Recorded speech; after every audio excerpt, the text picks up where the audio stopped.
De una idea guiada por la pasión, nació el Instituto Colombiano de la Construcción con Acero, resultado del esfuerzo y dedicación de un grupo de profesionales que por más de 20 años han aportado a la evolución y crecimiento del sector de la construcción con acero en Colombia. Promover, fortalecer y divulgar el buen uso de las estructuras de acero en la construcción es el propósito del ICCA, lo que lo ha llevado a consolidarse como el principal ente académico y consultor especializado en este campo. Desde hace 6 años capacitamos a profesionales de las principales capitales del país y desde hace 2 años nos expandimos a otras, llegando así a 14 ciudades.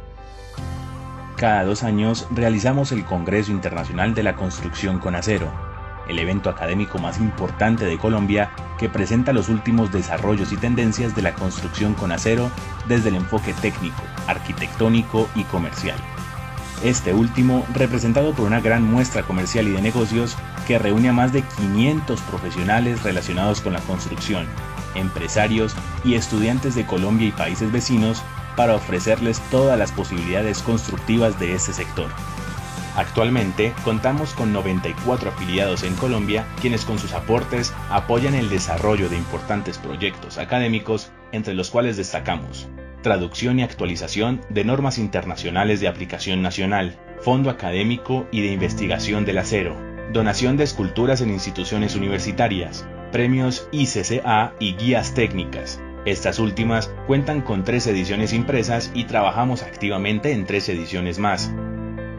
En el ICCA nos comprometemos a trabajar para que en el futuro se construyan mejores obras con estructura de acero en Colombia.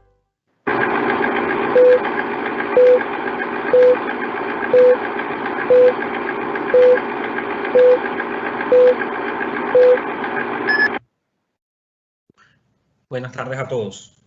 El Instituto Colombiano de la Construcción con Acero les da la bienvenida al conversatorio NTC 5832, segunda edición, a cargo del ingeniero Iván Ruiz, quien es el director del Comité de Actualización de esta norma en ICONTEC. Contaremos también con la participación de los ingenieros Edgar Barrera y Rodrigo Delgado, quienes son miembros de este mismo comité. Agradecemos su presencia en este espacio que busca promover, fortalecer y divulgar el buen uso de las estructuras de acero en la construcción. Agradecemos la vinculación como patrocinadores de esta conferencia a las empresas Acesco Colombia SAS, Estal Ingeniería SAS, Construcciones y Aceros S.A., Alzar Industrial SAS. Gracias a ellos por hacer posible esta jornada. Esta conferencia tiene una duración de 45 minutos. Posteriormente abriremos un espacio de 45 minutos para responder las preguntas que ustedes han dejado en el chat. En esta parte contaremos con la intervención de todos los panelistas. Al cierre de esta sesión enviaremos vía chat una breve encuesta que nos ayudará a mejorar futuras sesiones para quienes la diligencien recibirán a vuelta de correo las memorias y el certificado de asistencia de esta conferencia. Los invitamos a adquirir la guía técnica número 4, Diseño en condiciones de incendio, en versión impresa en nuestra página web www.icca.com.co.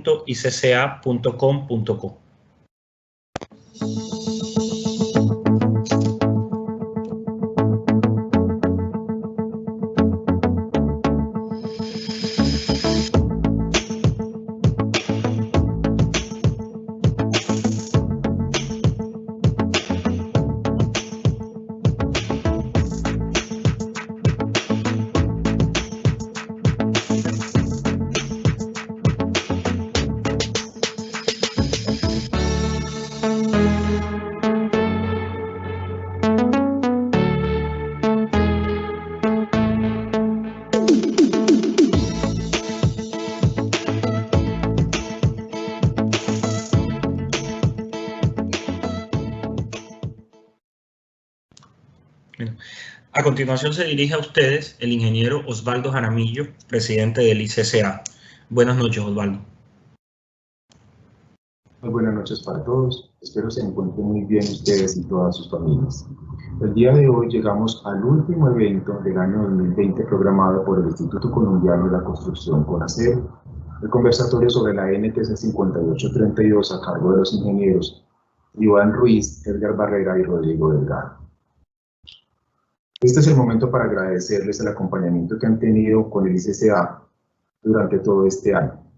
Hemos realizado 18 conferencias virtuales, 4 presenciales. Hemos tenido 8.000 asistentes. Hemos llegado a 22 países y a 70 municipios en todo Colombia.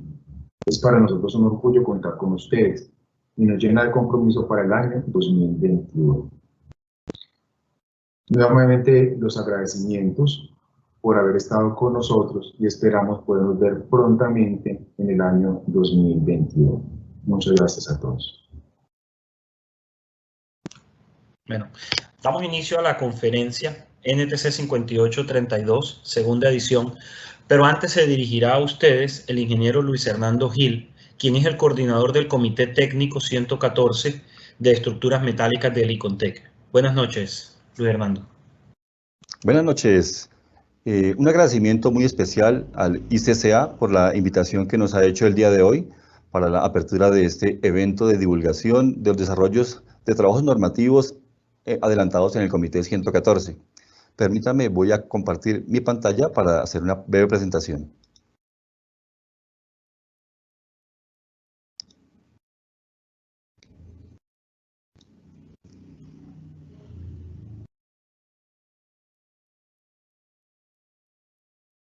Bueno, ICONTEC se honra entonces en acompañarles el día de hoy con el fin de participar en este evento de divulgación de los desarrollos del Comité 114.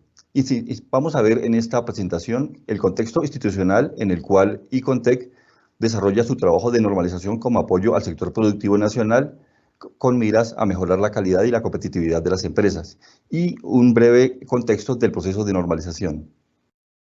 ¿Quiénes somos? El ICONTEC fue creado en el año de 1963 por la iniciativa del sector productivo y se constituyó como organismo nacional de normalización con el fin de contribuir al desarrollo de la competitividad y el mejoramiento productivo de las empresas en el entorno organizacional. Es una organización privada sin ánimo de lucro, pero tiene dentro de su órgano rector participación permanente de los organismos de normalización y del sector gobierno. Trabajamos en varios frentes, no solamente en la normalización técnica. Desarrollamos también actividades de metrología en los laboratorios, educación, evaluación de la conformidad en diversos ámbitos, y desarrollamos también cooperación y proyectos especiales. Por ejemplo, este año estamos trabajando temas con la Presidencia de la República en temas de desminado. Un breve resumen de lo que hemos hecho a nivel de normalización. Tenemos más de 6.600 normas técnicas elaboradas en los diferentes comités técnicos. Los comités técnicos realmente a hoy son más de 259 y participan más de 5.500 expertos con su contribución al desarrollo de las diferentes normas en los diferentes temas de normalización. Participamos también a nivel internacional en comités ISO y en comités de la IEC. Tenemos también participación y presencia a nivel latinoamericano, esencialmente en labores de evaluación de la conformidad. Vamos desde México hasta el sur en Chile. La normalización técnica la ejercemos en colaboración y en asocio con organismos internacionales como la ISO y la IEC. El proceso de normalización tiene etapas de desarrollo. Comienzan con la factibilidad y la planeación, que radica en la identificación de información básica que nos permita desarrollar una norma. Posterior a eso, se reúne formalmente el comité, prepara borradores. Una vez que esos borradores están maduros, se envían a consulta pública formal para que quienes no han podido participar en su desarrollo inicial puedan revisar los documentos y emitir sus comentarios. Finalmente pasa a una etapa de revisión final, de aprobación y la difusión del desarrollo elaborado por el comité técnico. En el Comité 114 de Estructuras Metálicas ha seguido estas etapas de desarrollo.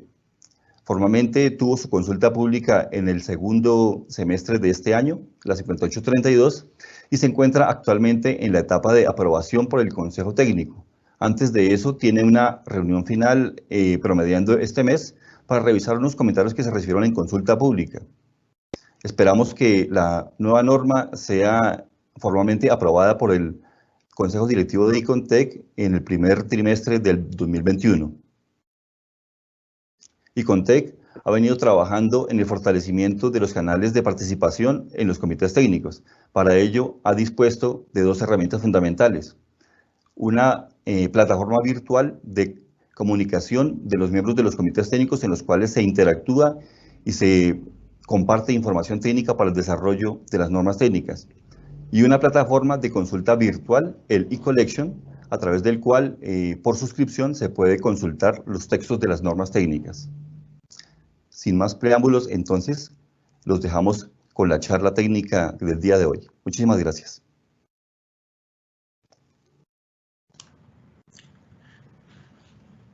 Bueno, damos entonces la bienvenida al ingeniero Iván Ruiz. Listo, voy a compartir pantalla, por favor, un momentico.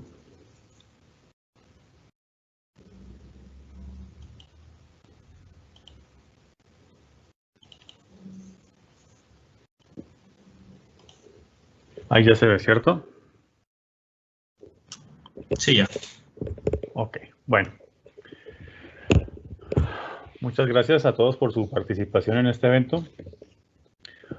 Hoy viendo los toros desde la barrera, hoy estoy aquí en la conferencia dictándola y escogimos este formato de conversatorio porque fue bien valorado por nuestros participantes recurrentes. Estamos probando que sea un número menor de participantes en el conversatorio. La vez pasada fueron 3. Simplemente estamos probando. Y pues para mí es un honor estar aquí compartiendo esta información que tenemos sobre la NTC 5832. Vamos a iniciar pues porque el tiempo es corto y queremos pues que podamos valorarlo, pero en las preguntas y en el conversatorio. Voy a hacer mi presentación, René. Hola, bueno, yo soy ingeniero civil de la Universidad del Cauca y tengo una maestría en ingeniería civil de la Universidad de los Andes. Y ahorita estoy como gerente de proyectos y socio de la empresa Alzar Industrial. Bueno, vamos a empezar entonces. El ICCA no ejerce control sobre el contenido de esta conferencia. Lo tratado en ella solo es una opinión del autor. Bueno, entonces, vamos a hablar sobre la NTC 5832, así la conocemos, así siempre hacemos referencia a ella. El nombre de esta segunda edición es Prácticas Estándar para Edificios y Puentes de Acero. Está basada, ya vamos a ver el término como debemos decirlo, en la norma ISC 303 de 2016. Esta es una imagen del texto que se pudo descargar durante los 60 días de la consulta pública que se hizo. Comencemos recordando que el Código de Prácticas Estándar tiene su primera edición, o tuvo su primera edición en el 1924, y fue publicado por el ISC. La última edición es la del 2016 y en esa edición es en la cual nos basamos nosotros. En Colombia hubo algún acercamiento o alguna aproximación, perdón, con el Código de Construcciones Metálicas. Esto es de finales de los años 70, principios de los 80. Lo hizo Fedestructuras. Luego apareció un documento que se llamaba Especificaciones Técnicas para Estructuras Metálicas. Era una adaptación a la versión del 2000. Luego apareció unas especificaciones de construcción que lo hizo la Asociación Colombiana de Ingeniería Sísmica en el año 2005. Luego apareció la NTC 5832, la primera edición, con el comité 114 en el Icontec. Como bien nos lo mencionaba Luis Hernando, eso tiene un proceso, Él lo sabía explicar mucho mejor que nosotros. Para la segunda edición, el comité terminó su análisis y todas sus reuniones, toda su modificación en mayo de 2020.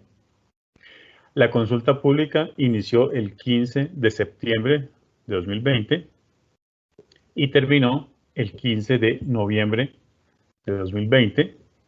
Como lo mencionaba Luis Hernando, hubo unos comentarios, entonces el comité vuelve a reunirse, revisa si se debe contestar o si se debe modificar, perdón, si se debe contestar con una modificación, perdón, o el alcance pues del comentario simplemente.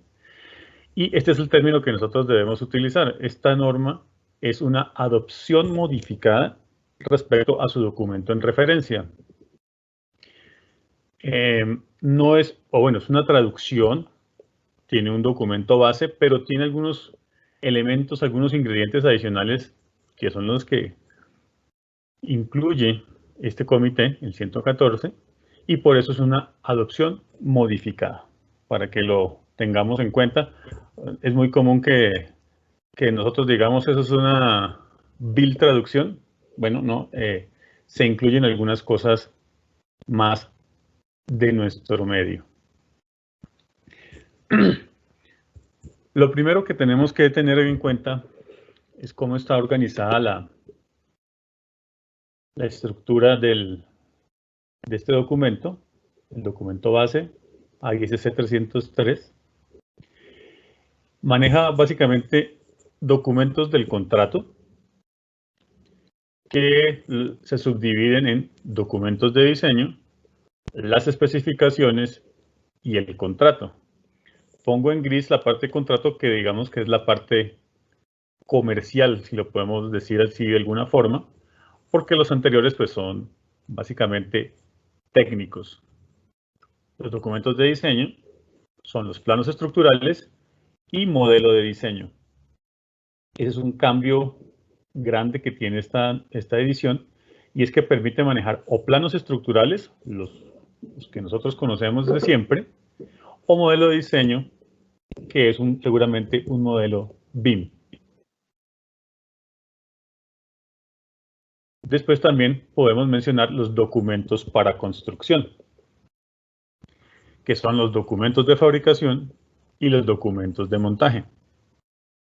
Los documentos de fabricación son los planos de taller o el modelo de fabricación, y los documentos de montaje son los planos de montaje, modelo de montaje y planos de procedimiento de montaje. Como les digo, la parte o un gran cambio es el agrupamiento que se le hace a los documentos y la posibilidad de manejar modelos de fabricación. Nosotros pues ya en esta época, en estas generaciones, manejamos los modelos BIM y se permite entonces manejar como un documento pues oficial. Otra cuestión que tenemos que manejar cuando estemos revisando la NTC 5832 es el tema de los roles. En la parte derecha vemos cómo se plantea la norma. Se habla del representante del propietario para el diseño, del representante del propietario para la construcción. Ahí está otra vez separado diseño y construcción. Está el constructor y un rol que se va a incluir o que va a aparecer en la próxima versión de NSR es el ingeniero responsable de aprobaciones. Bueno, nosotros los conocíamos o estos roles siempre han sido ejecutados o siempre han tenido cabeza en los arquitectos, los ingenieros estructurales, constructores, detalladores, fabricantes, montadores e interventores. Ese fue uno de los puntos más largos, más álgidos de discusión, era cómo ubicar estos roles de la derecha con los que siempre hemos conocido, el ingeniero estructural, no que es el constructor, que no que es el interventor. Bueno, vamos a hablar un poco más en las siguientes diapositivas en esta presentación. El contenido del texto, el que ya está, como bien mencionaba Luis Hernando, ya fue consulta pública, debe ser aprobado por el Consejo Técnico del ICONTEC. Tiene estos 10 capítulos.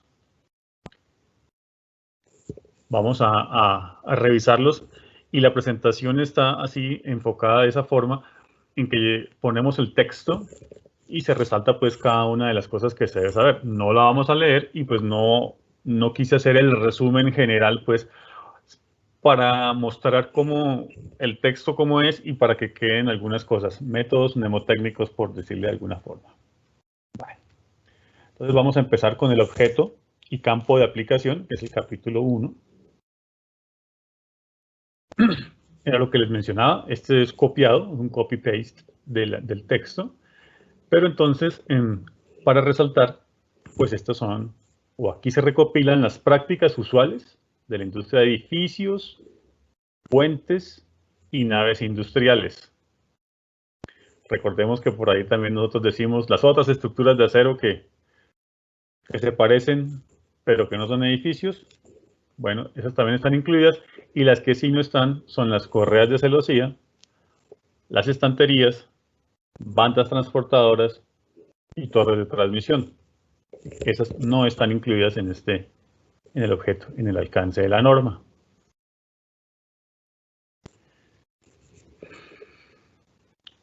Hay una responsabilidad, o se fija una responsabilidad de la identificación de los documentos del contrato, y eso está en cabeza del representante del propietario para la construcción, que podemos decirle que es el constructor. Y él tiene que definir cuáles va a utilizar o cuáles son los documentos base, los planos estructurales o los modelos de diseño. ¿Sí? ¿Cuál de los dos prima? Aquí, como les decía hace un rato, se permiten los modelos digitales, ¿sí? Y restringe para divulgación estos modelos digitales a otras partes. Pues no puede copiarse o hay que manejar la versión, etcétera. Eso está aquí claro en la responsabilidad. Acá en rojo, esta norma no da precedencia a ninguno de los posibles formatos, es decir, maneja cualquiera de los dos. Los criterios de diseño, los que manejamos aquí en Colombia, pues entonces están o deben estar de acuerdo con las provisiones vigentes del Reglamento Colombiano de Construcción Sismo Resistente. ¿Sí? Y seguramente será el título F2 o el F3. Para puentes se manejará entonces la norma colombiana de diseño de puentes, la vigente. En cuanto a la responsabilidad del diseño, ¿sí? Especifica claramente que ni el fabricante ni el montador son responsables de que los diseños sean correctos y adecuados, ni que se estén cumpliendo los reglamentos aplicables. ¿Sí? Cuando el representante del propietario para el diseño, ¿sí? Suministra los diseños, es decir, a alguien externo al propietario lo hizo, que seguramente le llamamos nosotros el ingeniero estructural o el calculista, pues, en resumen. Hay otra forma de hacerlo, y es que cuando el propietario y el fabricante acuerdan que se haga el diseño, ¿sí? Perdón, yo voy a apagar esta ventanita acá. La parte roja. Entonces, el propietario es el responsable de entregarle al fabricante. El fabricante se vuelve responsable de los diseños, ¿sí? Y el propietario es el responsable de que los elementos no estructurales sean adecuados y cumplan con los reglamentos aplicables, y de establecer los criterios de desempeño para la estructura de acero. ¿Sí? Cuando el fabricante es el responsable. Habla pues también de las patentes y derechos de autor, la propiedad intelectual. Y también nos menciona por ahí que cuando se hagan estos modelos de diseño, cuando se haga un cálculo estructural, pues el software debe estar lícitamente adquirido o licenciado. Para el tema de estructuras existentes, miren que no hemos salido del capítulo 1 y nos está haciendo un barrido general. Ni las demoliciones, ni las protecciones, ni las actividades de topografía y medidas de campo son responsabilidad ni del fabricante ni del montador. ¿Sí? Todas estas actividades se deben ejecutar de manera programada para que no interfieran ni generen retrasos en los trabajos del fabricante o del montador. Esto para que lo tengamos siempre en cuenta. La estructura metálica es muy común para trabajos en estructuras existentes y seguramente por ahí nos ponen a hacer o demoliciones, o hay que hacer protecciones, o la toma de medidas, o, qué pena, se me olvidó la última, la reducción o remoción de materiales peligrosos. Los recursos y métodos, de seguridad del montaje, de una vez menciona que debe ser el montador el responsable de definir e implementar estos recursos, los métodos y las medidas de seguridad a utilizar en el montaje de la estructura de acero. Este punto siguiente, el 1.10, tolerancias. En resumen, lo que dice es que si no hay tolerancia o si alguna especificación no tiene tolerancia, no significa que sea cero, sino que nos timbra, nos hace el llamado de atención para que se defina si es necesario hacerlo. Aquí no se especifican todas las tolerancias, vuelvo y digo, pero sí nos hace el llamado a que sí tengamos en cuenta que debe haber alguna si es necesario o si debemos definirla. Y se debe solicitar con el representante del propietario para el diseño. El 1.11, la marca de zonas protegidas según provisiones sísmicas, está muy pensado a lo que se hace en Estados Unidos, que el fabricante puede no ser el montador. Entonces, pues hay que dejarlas debidamente marcadas, como lo hizo el diseñador. El fabricante pintará, el montador deberá saber cuál es esa referencia para utilizarlo. El representante, el propietario para la construcción, dice ahí, último línea, debe volver a marcar las zonas protegidas tal como estén especificadas en los documentos de diseño estructural. Este es un barrido general del objeto y campo de aplicación. Vamos a ver entonces qué nos menciona en el segundo capítulo, clasificación de elementos de acero. Los menciona, no los vamos a leer. La idea pues no es leerlos todos ni comenzar a discutir si este está o no está, pero el texto está guiado o enfocado a que los elementos estructurales son los que suministra el fabricante.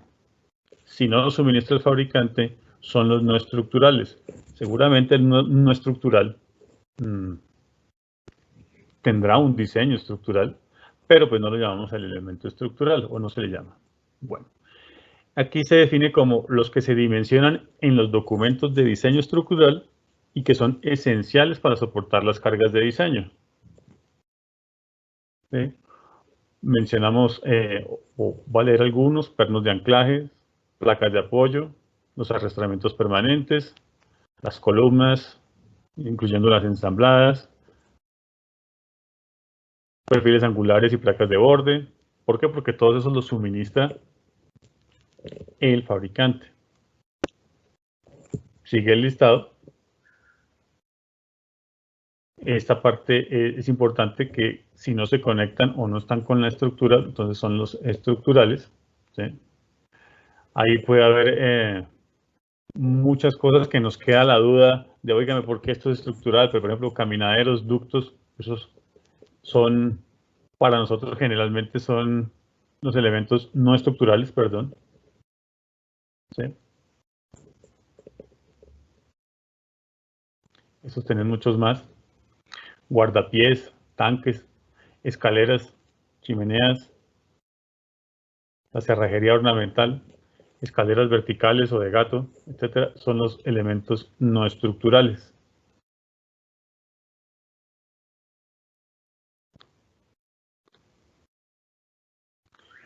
Siguiente capítulo, documentos de diseño y especificaciones.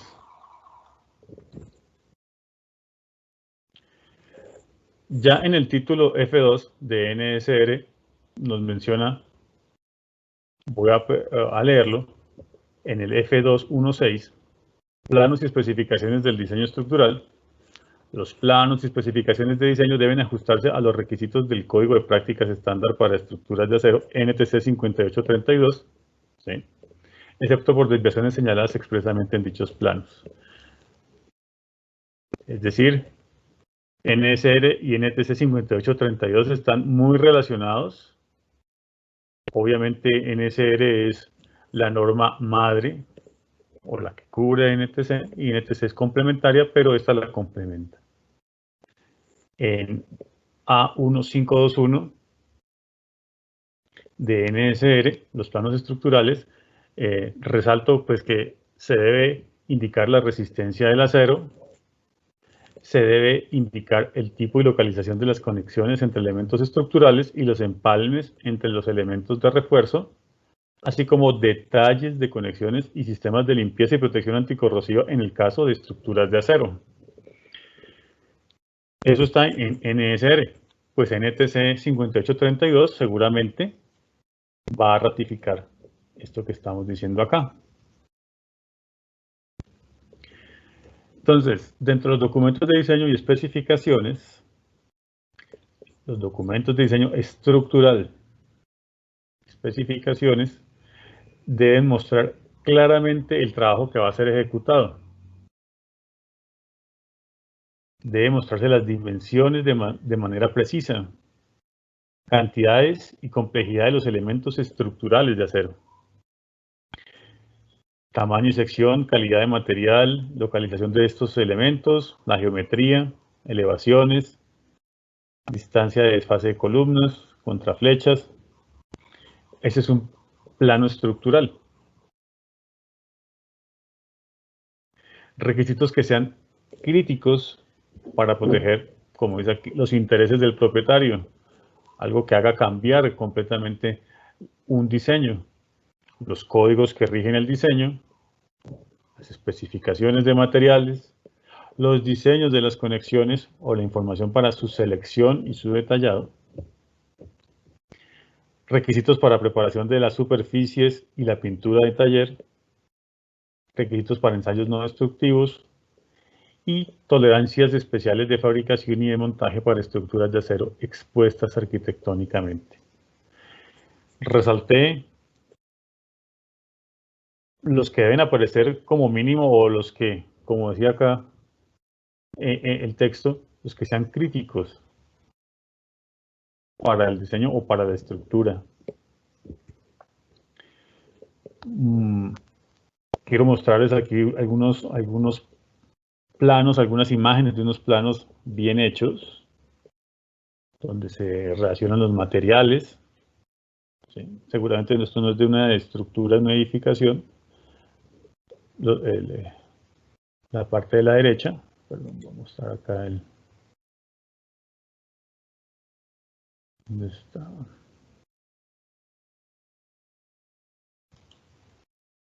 Esto seguramente no es de una edificación. Está 588, hay rodillos, soldaduras, ¿sí? Pero en los planos sí van a aparecer estas especificaciones totales para un edificio. Detalles, perdón, de bridas, cómo están diseñadas, la mayor claridad de cómo es una conexión.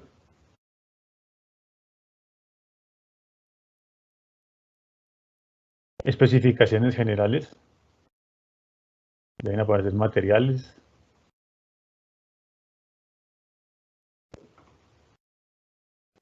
tipos de acabado, tipos de pintura,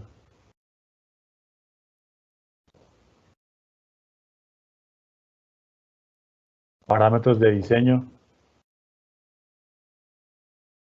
cargas, las verticales, cómo determinar las horizontales,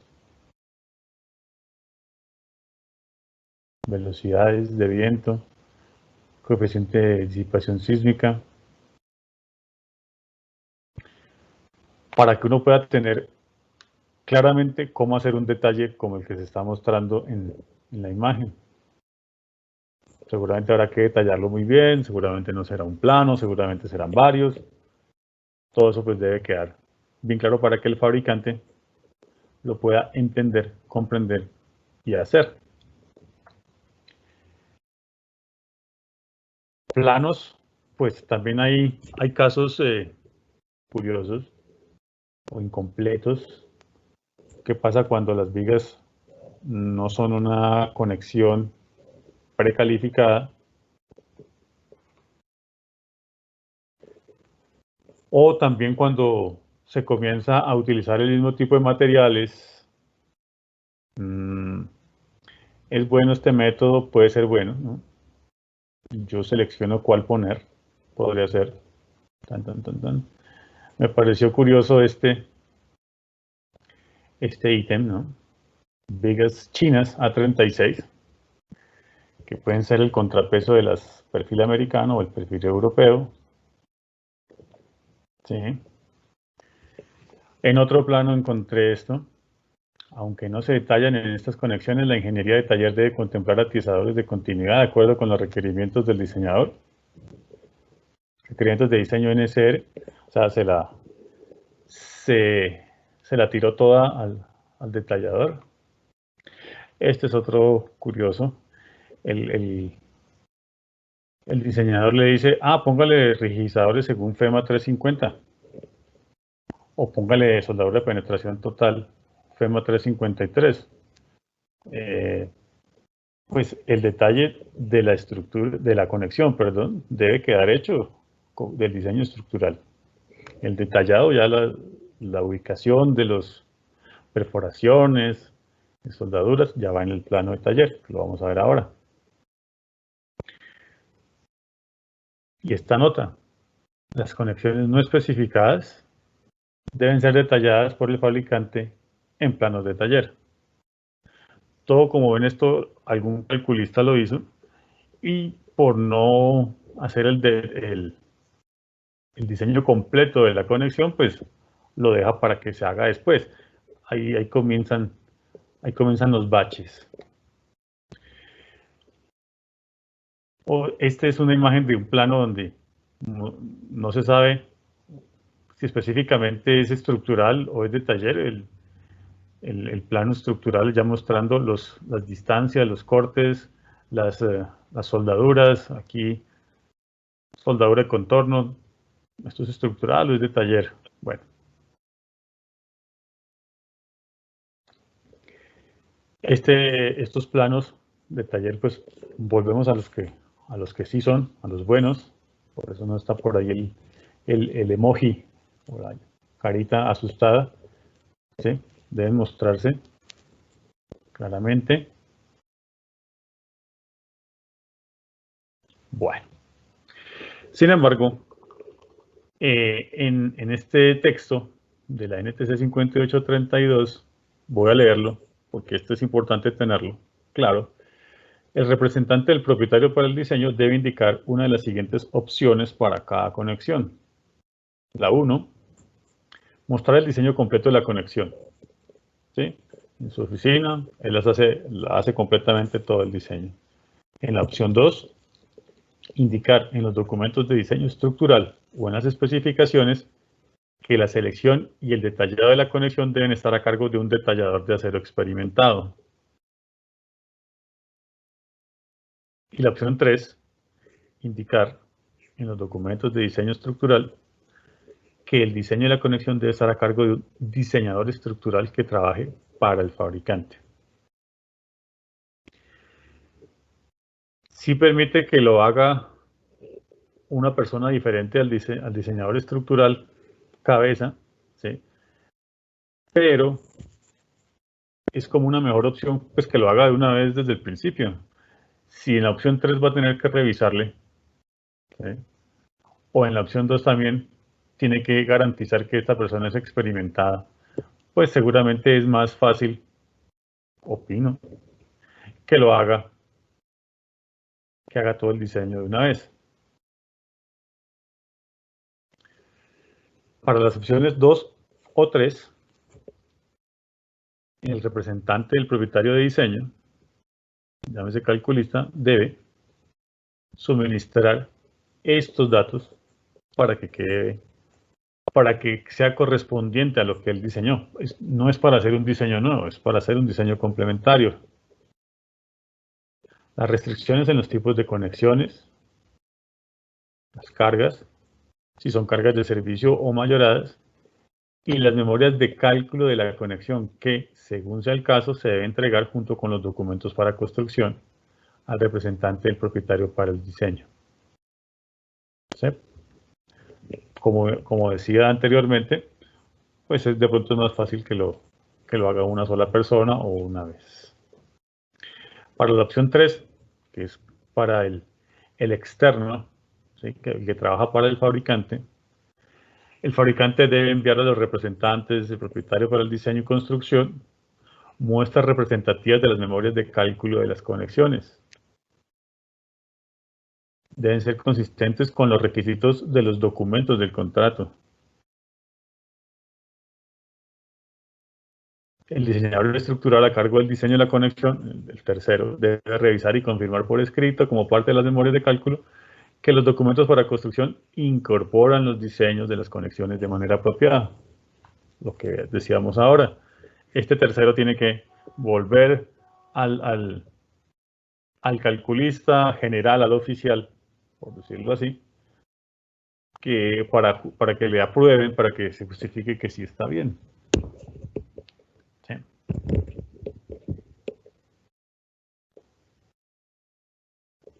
En la opción 2, cuando hablamos de un detallador experimentado para que seleccione o complete las conexiones, ¿sí? Esto se maneja mucho con el modelo digital. No es muy común en nuestro medio este caso, ¿sí? Pero pues digamos que se permite, o nosotros aquí en nuestro sector, en nuestro país, deberíamos llegar hasta eso. Después del diseño estructural, pues el arquitectónico, no es mucho lo que se menciona, sino que pues debe estar coordinado, ¿sí? Entre todos.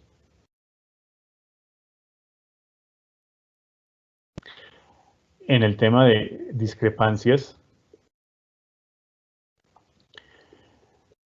lo que dice es que pues debemos resolverlas, o que alguien debe resolverlas oportunamente. Obviamente el objetivo de la norma es que la parte metálica funcione ágilmente y que no tenga tropiezos, ¿no? Entonces, pues si se demoró o si la discrepancia tiene 20, 50 pasos, pues no sería práctico, va a demorar el proceso. No es responsabilidad del fabricante identificar las posibles discrepancias, incluyendo aquellas asociadas con la coordinación de las distintas disciplinas que intervienen en el diseño. Es muy común cuando ya llega el plano para fabricar, toca resolver o al hidráulico, al eléctrico le faltó, entonces venga, hágame este detalle, ¿cómo hago esto? Suele ocurrir.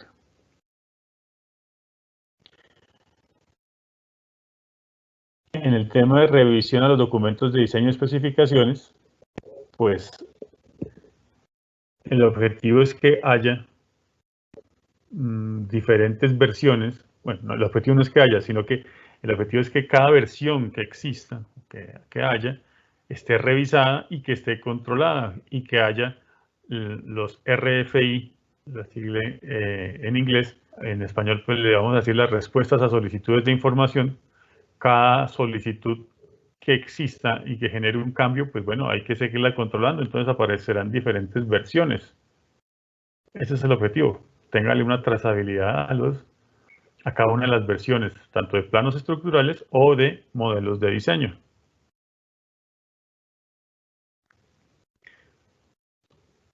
Vamos a ver ahorita los documentos para construcción.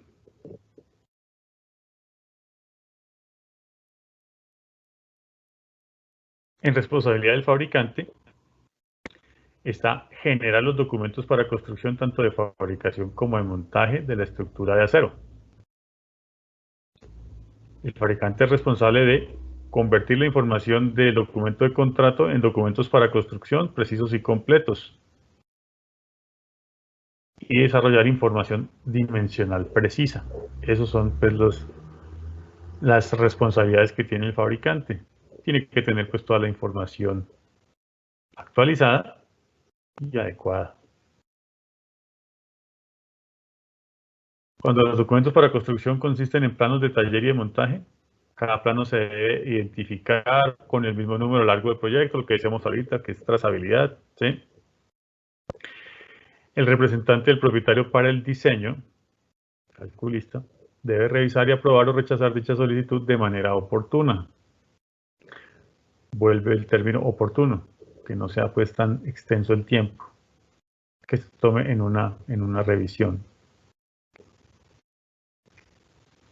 La aprobación y las correcciones deben constituir la confirmación de que el fabricante ha interpretado correctamente los documentos del contrato. En el contrato, unas especificaciones, debe estar claro qué es lo que se está haciendo, ¿sí?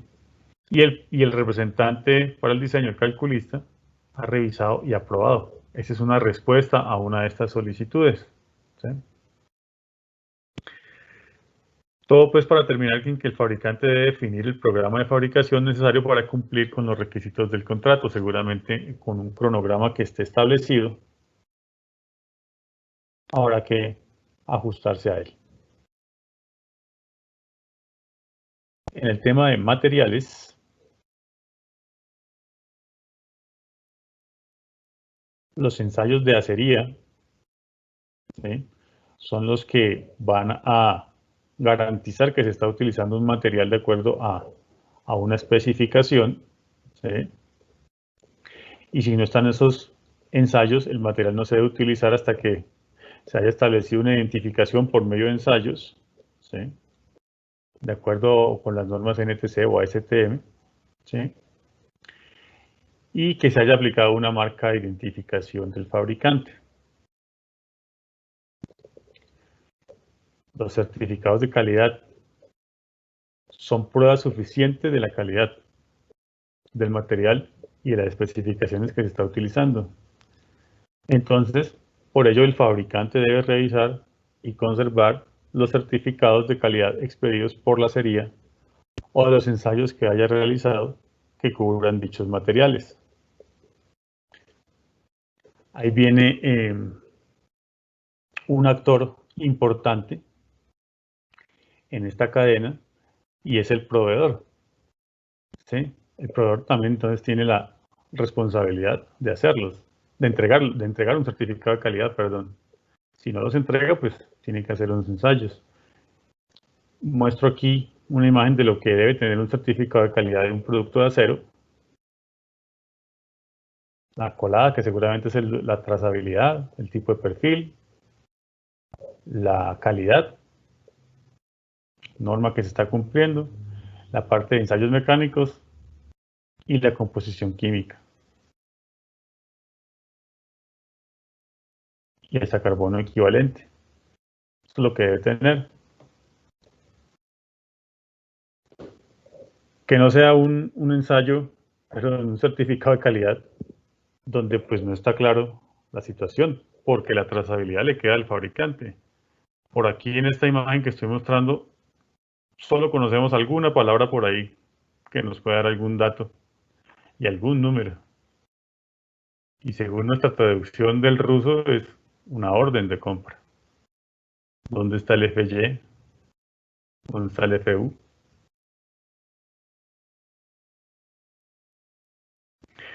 O este otro caso en el que diferentes tipos de perfiles, todos tienen la misma composición química, o sea, pusieron seguramente la norma. Todos tienen 0.17 de carbono. 380 megapascales aquí de Y.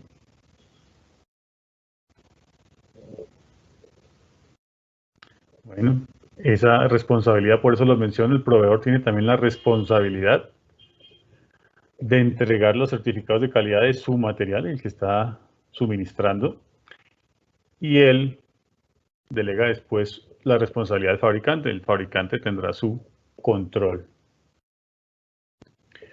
Pasamos a fabricación y despacho. ¿Sí?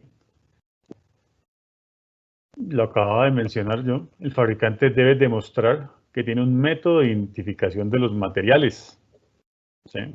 Aquello de que utilizamos la colada, ¿sí? La colada de algún tipo de perfil. ¿Sí?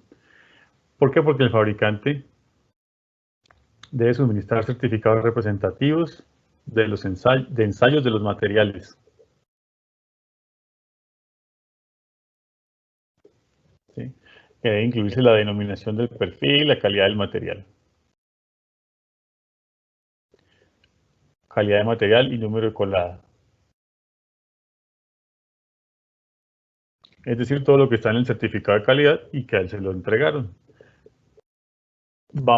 Se va viendo cómo está configurada esta norma, a que, oígame, tenga una trazabilidad, a que seguramente tenga usted un método de control o, mejor aún, un sistema de gestión de calidad en el cual usted controle cuál material le está cumpliendo y que pueda hacer el famoso dossier.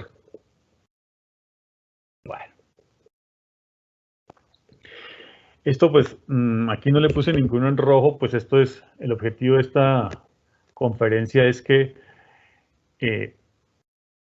utilicen esta norma, la lean, la digieran, ¿sí? Para cuando estén en algún contrato, lo puedan utilizar, sepamos utilizarla. ¿Sí? Hay unas tolerancias en fabricación, las menciono, no las vamos a leer. El 651, el último párrafo de la diapositiva, el fabricante no es el responsable por el deterioro de la exposición a condiciones atmosféricas normales o a ambientes corrosivos que sean más severos que dichas condiciones normales. ¿Sí? Es decir, si el material quedó a la intemperie, ¿sí? Se va dañando, no es responsabilidad del fabricante. Puede ocurrir que haya discusiones por ese tema. Si no se especifica algún tipo de limpieza, como mínimo se debe limpiar a mano la superficie de los elementos estructurales para remover el óxido suelto. ¿Sí? Y seguramente será con el SSPC SP2. ¿Sí? Este es un punto que se le agregó desde nuestro punto de vista. Es este párrafo que está acá. La selección de un sistema de pintura es una decisión de diseño que involucra muchos factores, como las preferencias del propietario, vida útil, severidad del ambiente de exposición, Bogotá versus Cartagena, por ejemplo, ¿sí? Costo, aplicación inicial como mantenimiento, compatibilidad. Bueno, eso se está recomendando que se utilice la norma ISO 12944. ¿Sí? Se incluyó ahí para que se tenga como documento de referencia.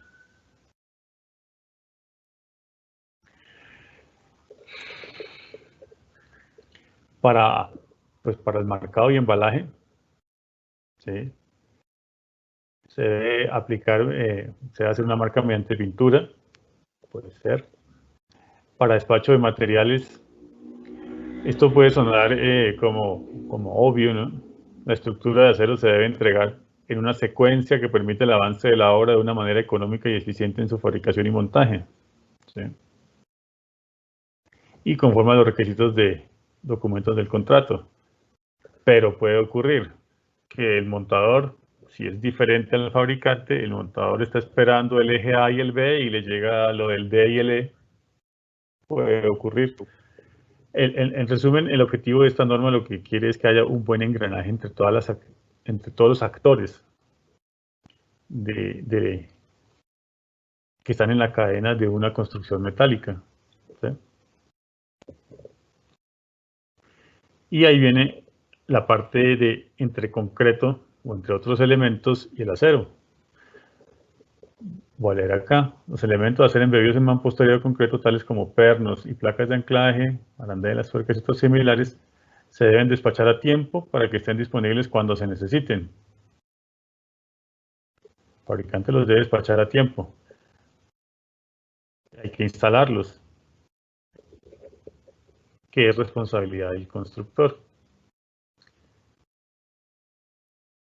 Este es otro punto que queda en manos del fabricante.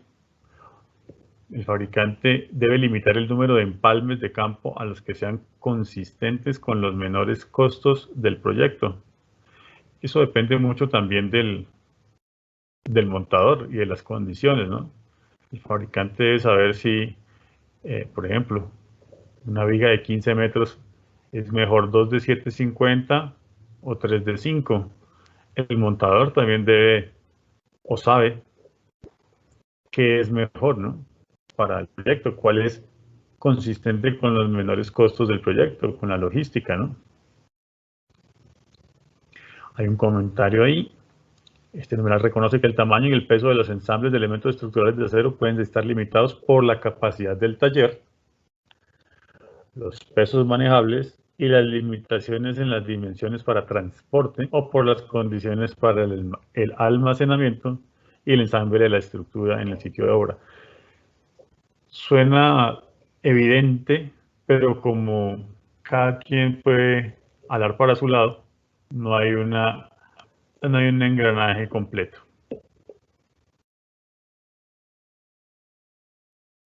En cuestiones de montaje, es responsabilidad del montador establecer el procedimiento del montaje y someterlo a aprobación del ingeniero estructural. El montador es el que dice cómo se va a montar, qué requiere, qué maquinaria requiere y qué elementos de protección de seguridad industrial se requieren, ¿sí? En algunos casos, el montador puede solicitar modificaciones al diseño que permitan o faciliten el montaje de la estructura de acero. Si a él le queda bien las 2 de 7,50 que mencionaba yo, bueno, es diferente diseñar en el centro de la luz, bueno, él tiene que solicitarlo. Obviamente, el montador es una persona que tiene el conocimiento y por eso solicita esa intervención del calculista. Para el montaje estamos hablando ya de condiciones en el sitio de obra. El propietario es responsable de las vías de acceso y condiciones del sitio, de la zona de trabajo, de la energía, de un sitio de almacén. Y el montador, como lo decía ahorita, es el responsable de la seguridad industrial. Eso está en el 711, pero una vez lo puse acá.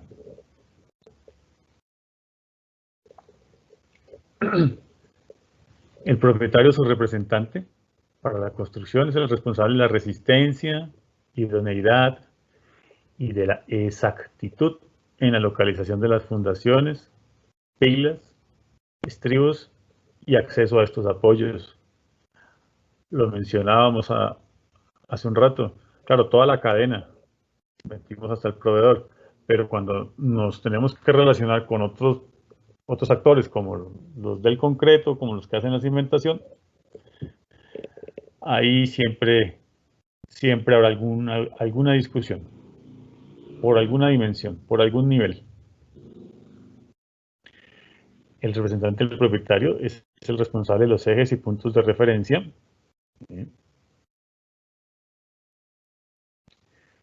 Que queden bien, obviamente con unas referencias, con coordenadas topográficas, ¿sí?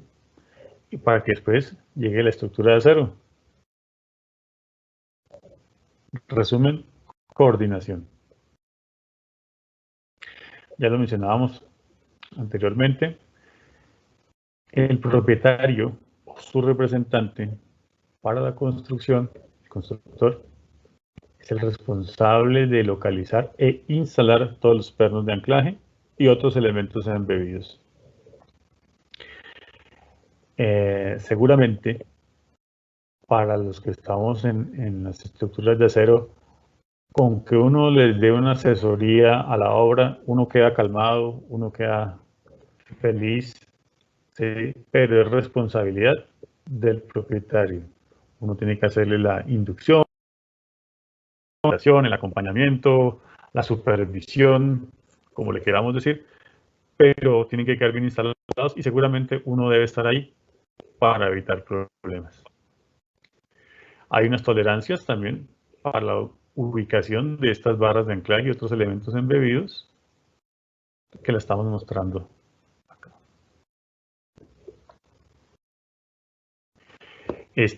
Aquí muestro los pasos de cómo ponemos las platinas de anclaje. Explicar esto, yo sé que en obra no es fácil y no falta el que diga que esto hay que soldarlo y no importa el tipo de material, esto le pongo soldadura o no ocupo, bueno, etcétera, etcétera. Este es el caso más exacto o más crítico que tenemos. Igual que los pernos de anclaje o las barras de anclaje, están pues los dispositivos de nivelación, ¿sí? Son responsabilidad del propietario para la construcción. También hay unas tolerancias. Con respecto al mortero sin contracción, el representante, el propietario para la construcción es el responsable de la colocación del mortero sin contracción. En el caso de los dispositivos de nivelación, el mortero se debe colocar inmediatamente después de su instalación y de la verificación de su localización y su nivel. Si no, pues puede ocurrir algo como las imágenes que estoy mostrando ahí. No se puso ese mortero a tiempo, pasó el viento y tumbó la estructura. Seguramente estaban discutiendo en quién lo debía poner mientras pasó el viento. Ojalá no haya sido iota. Bueno, soportes provisionales durante el montaje de estructuras. Se menciona también quién es el responsable de ponerlas, en las protecciones de seguridad. El montador debe suministrar soportes temporales requeridos para el montaje, pero para los trabajos de él. Es que si los deja ahí, no, que déjeme este andamio, que déjeme esta baranda hasta aquí, hasta que yo termine tal cosa. Ahí es donde comienzan los problemas. Con respecto, estamos hablando de montaje, tolerancias en la estructura de acero. Esto hay que tenerlo claro. El efecto acumulado de las tolerancias de laminación y de fabricación no debe hacer que se excedan las tolerancias de montaje. Si el perfil está torcido, digámoslo así, si se fabricó un poquito más largo y todas esas que comienzan a sumar, pues no debe afectar las tolerancias de montaje. El texto de la norma nos habla de las tolerancias de montaje para elementos planos, para vigas, para columnas. Pues no es el objetivo mostrarlas aquí ni discutirlas aquí. De pronto seguramente habrá alguna pregunta, pero pues no las vamos a contar pues aquí en esta presentación.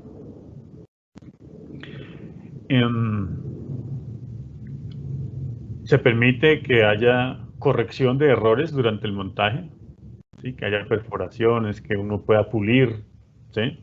Que uno pueda ajustar los perfiles, se permite. Se pueden hacer cortes, modificaciones, pero ni el fabricante ni el montador, ni el montador deben efectuar cortes, perforaciones u otras modificaciones en la estructura para acomodar otros equipos, excepto cuando tales actividades estén claramente especificadas en los documentos del contrato. No es a llegar a hacer los arreglos pues, en obra. En cuestión de almacenamiento, El montador debe tener el cuidado en el manejo y almacenamiento adecuados de la estructura para evitar la acumulación excesiva de polvo y materiales extraños. Responsabilidad del montador.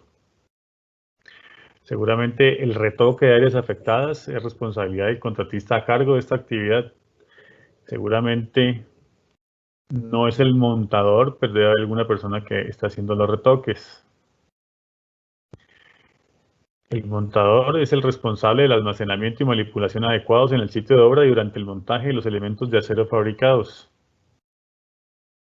Y acá ya estamos en obra y el montador es el que está a cargo de la estructura de acero.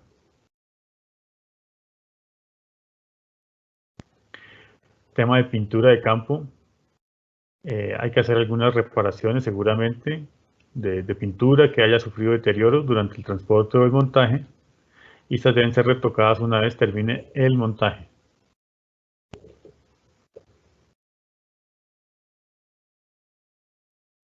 Vamos para el capítulo 8, que es aseguramiento de la calidad,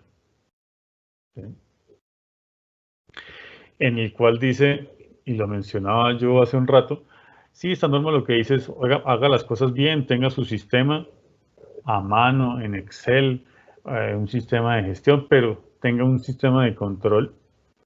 Señor fabricante, mantenga un programa de control de calidad. Señor montador, tenga un programa de control de calidad. ¿Sí? Aquí lo voy a leer. El montador debe ser capaz de ejecutar el montaje de la estructura de acero y de suministrar equipos, personal y administración adecuados para el alcance, la magnitud y la calidad requerida en cada proyecto. Eso lo dice para cada uno, para fabricante y para montador. ¿Sí? Un programa de certificación de calidad específico, que básicamente es el objetivo de cómo manejar la construcción, que esté bien engranado, que haya registros, ¿sí? Y que sea el personal idóneo. Aquí dentro del capítulo de aseguramiento de calidad, inspección de materiales de acería, está la parte de los certificados de calidad nuevamente, cómo hacer los ensayos no destructivos, perdón, se acabó la batería.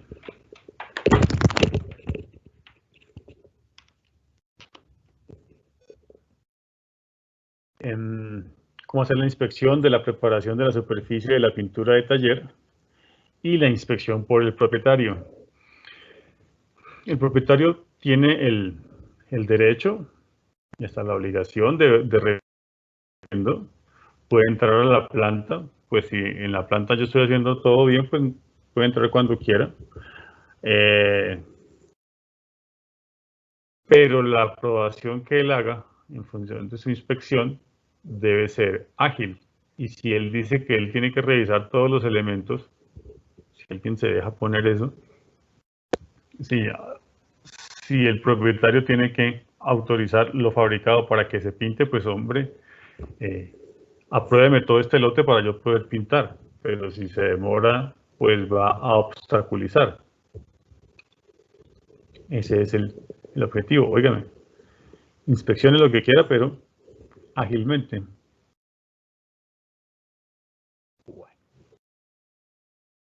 El tema de contratos es la parte comercial. Entonces se maneja unos tipos de contrato. El más común es el precio por kilogramo, famoso precio kilo de la estructura. ¿Sí? Y hay contratos, que es el 913, precios por ítem, donde están los trabajos que tiene que ejecutar el fabricante y montador con base en actividades que se describen en el contrato. Cuando se empiezan a hacer cosas adicionales diferentes pues a la estructura, entonces van en unas unidades diferentes, entonces hay por kilo o por ítem, o uno puede manejarlo por ítem, entonces vigas o columnas, que no es muy común que lo hagamos nosotros, ¿sí? O por precios unitarios. Ay, qué pena, no puse aquí el rojo. Kilogramo, por ítem o precios unitarios para diferentes categorías de elementos. ¿Sí?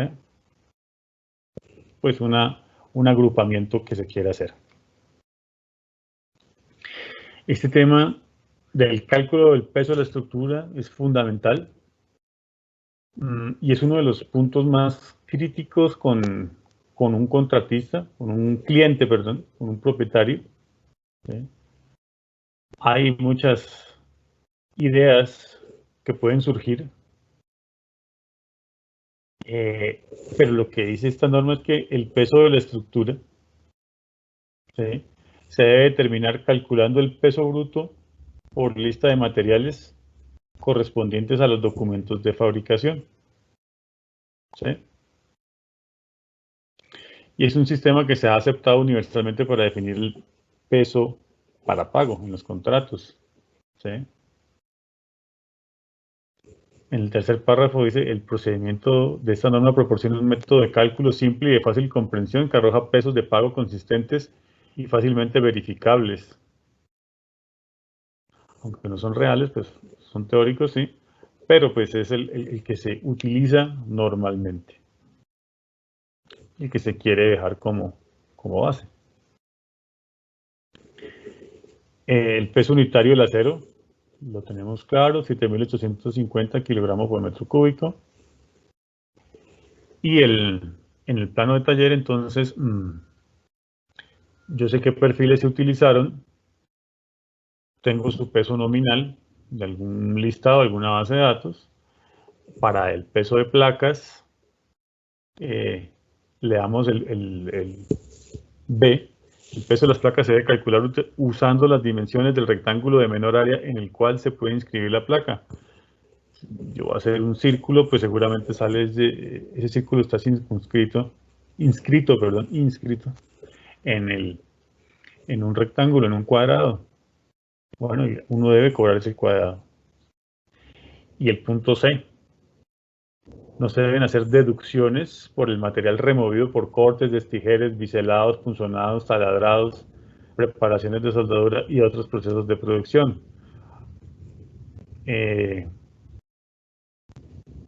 Seguramente han escuchado que se pesa la estructura en báscula para ver cuál es el peso de la estructura, que se disminuyen las perforaciones. Pues en resumen lo que está mostrando es calcula el peso de la estructura así.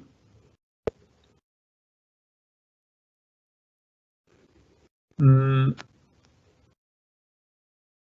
los pesos calculados por efecto de pago no se deben incluir los pesos de soldaduras ni recubrimientos tales como galvanizados y pinturas. El ítem de pago pues es el kilo de estructura y lo demás pues va en los análisis de precios unitarios. Ese es el objetivo que busca esta norma. Hay una programación que se debe hacer y los términos de pago. Quisiéramos que esto se pudiera cumplir siempre, ¿no? Una cosa es que cuando el material está fuera de mi planta y que no está en la obra, está en mi planta o no está en ninguno de los dos lados, también es material de la obra y se debe cobrar. El típico caso es cuando uno manda a producir perlines fuera de su planta, obviamente es algún proveedor, pero yo invertí plata allá, ese material también es de fabricación. ¿Sí? Hay que tenerlo en cuenta. Bueno, ya terminando, 7:20. Las estructuras de acero expuestas arquitectónicamente tienen un gran cambio. Toca avanzar aquí bastante. Estos elementos definidos como estructura de acero expuesta arquitectónicamente aplica todos los requisitos anteriores del 1 al 9, estamos en el capítulo 10, ¿sí? Pero modifica pues lo que está en el capítulo 10. Tengamos en cuenta que no todo acero expuesto tiene que identificarse como acero expuesto arquitectónicamente. Y hace una clasificación los tipo 1, los básicos, los tipo 2, elementos característicos localizados a una distancia mayor o igual a 6 metros del observador, el tipo 3, elementos característicos localizados a una distancia menor del observador, los tipo 4, elementos de exhibición con tratamientos especiales de las superficies y de los bordes, y los tipo C, elementos con características propias del cliente descritas en los documentos del contrato. Los básicos, su nombre lo dice, y cada vez va siendo más exigente la tolerancia o su presentación. Está una tabla, aquí la corté pues por presentación, qué tolerancias y qué se debe controlar pues en una fabricación. Entonces los estándares pues no tienen problema, los básicos, y cada vez se va llenando más punticos, más punticos. Eso seguramente está en la norma, lo pueden ver, y seguramente habrá que analizarlo en detalle.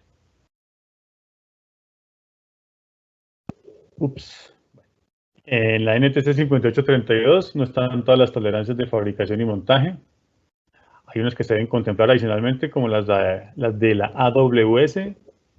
Hay también otras en AISC, ASTM, NTC, y se recomienda el libro del profesor Gabriel Valencia, Manual de Inspección de Estructuras Metálicas, y el otro, el Handbook of Construction Tolerances, este nos lo recomendó Edgar Barrera. Muy buen libro, muy buenas cosas tiene incluidas ahí. Fue rápido. Esperemos que se haya entendido. Vamos a ver si hay muchas preguntas. Vamos a ver, ahí ya termino yo de compartir la pantalla. No. Bueno, muchas gracias, Joan, por la presentación. Ahora le damos la bienvenida al ingeniero Rodrigo Delgado y al ingeniero Edgar Barrera. ¿Qué tal, ingeniero? ¿Cómo están? Muy buenas noches. Buenas noches, muchas gracias. Buenas noches. Bueno, arrancamos con las preguntas. El público ha hecho varias preguntas, todas interesantes realmente. Vamos a tratar de escoger las que más logren. A ver, empecemos. Entonces, la primera pregunta, ¿se especifica el recubrimiento superficial que deben tener los tornillos, tuercas y arandelas en la NTC 5832? No. Sí. ¿No? No. No, si no. No hay especificación. Ok, perfecto.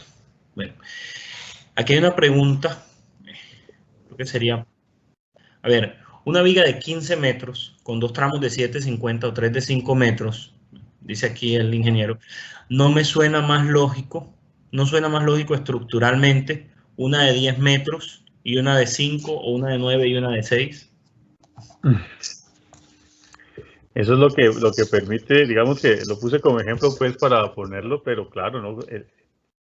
El fabricante es quien decide y el montador también es el que dice, bueno, ¿cómo se desenreda de eso, no? Seguramente el ejemplo con 2 de 750 en el centro de la luz, yo lo mencionaba, el diseño es una cosa muy diferente. Hasta el momento máximo, pues seguramente no sería una opción y seguramente 9 y 6 puede ser. Eso queda a la libertad del fabricante y seguramente el montador por las condiciones que él tenga. Hay un tema también importante en esta elección de los tramos, ¿no? Y es definitivamente las condiciones de sitio. Nosotros, si no podemos entrar la estructura a 15 metros ni a 7,50, pues tendremos que hacerla o vernos obligados a hacerla a 5 metros, ¿no? Es claro que también todas las conexiones que nosotros hagamos pues están diseñadas justamente para las solicitaciones que tengamos de la estructura y las revisaremos y serán los chequeos correspondientes. Hay un tema importante que siempre tenemos que resaltar y que tenemos que ver, es el acompañamiento continuo del ingeniero estructural, ¿sí? El encargado de derecho del diseño principal, y él nos puede dar luces en dónde podemos hacer también la conexión, ¿no? Y cuáles son los criterios para hacer esa conexión. En esos aspectos, pues es importante también que si hay algunas consideraciones especiales para dejar en esas conexiones, estén claramente en los planos. Y esos planos son los que finalmente pues, se van a aprobar y así se va a fabricar. Entonces el tema también viene desde el momento en que se planifica el proyecto, desde que todos trabajamos como un reloj suizo, ¿sí? En el que hay una participación importante del diseñador, en el que están las condiciones de sitio, en el que está el fabricante y el montador, que pueden ser personas totalmente distintas, podrían ser empresas distintas, y que haya una coordinación. Y eso es lo importante, pensaría yo, además, pues obviamente, de ese ítem estructural. De acuerdo. Ingeniero Rodrigo, ¿tiene algún comentario? No, básicamente la experiencia ordena un orden inverso. Primero usted debe determinar cómo va a montar la estructura, posteriormente cómo la transporta para poder saber cómo va a fabricarla y ahí sí sabe cómo va a diseñarla. Ese es el orden en que deben tenerse en cuenta las condiciones para un diseño que no tenga contratiempos. De acuerdo, totalmente. Y bueno, quería resaltar ahí un poco lo que Iván ha comentado, Edgar ha comentado, del tema de coordinación. En todo momento debe haber coordinación. Creo que Iván lo repitió varias veces en la charla. Es un tema que siempre tienen que tener en mente. Bueno, por acá hay un ingeniero que hace un comentario que voy a compartir con todos. Él dice que sería interesante que en la NTC se incluyera que el fabricante deberá exigir al proveedor certificados de calidad en idioma inglés como mínimo, legibles y claros. No sé si alguno tiene un comentario sobre este comentario.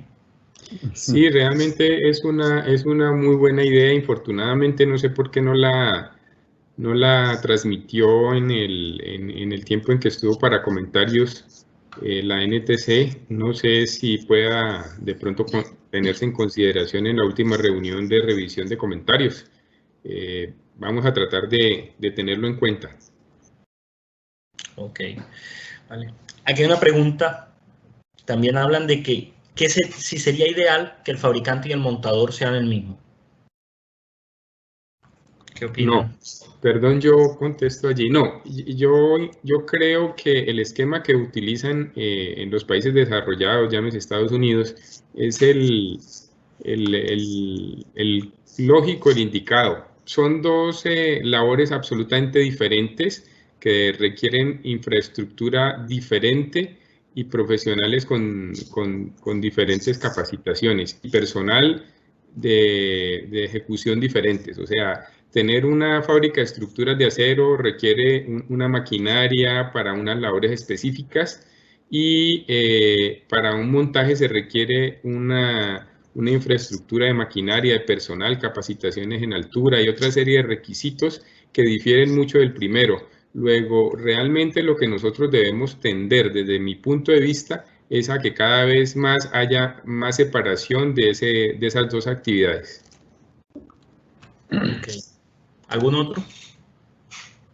Sí, yo opino igual, deberían ser diferentes. Nosotros aquí en Colombia no estamos acostumbrados a eso. Nosotros somos diseñador, fabricante, montador y obvio, claro, es más fácil, pero bien lo decía Rodrigo, las competencias o la exigencia para la empresa son bien diferentes, ¿no?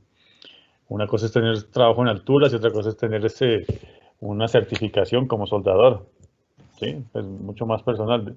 Deberían ser diferentes. No estamos acostumbrados y nos cuesta por eso. Perdón, yo complemento, René, Iván, inclusive yo pienso que el diseño, aquí pues estamos acostumbrados a que una sola firma haga el diseño, la fabricación y el montaje.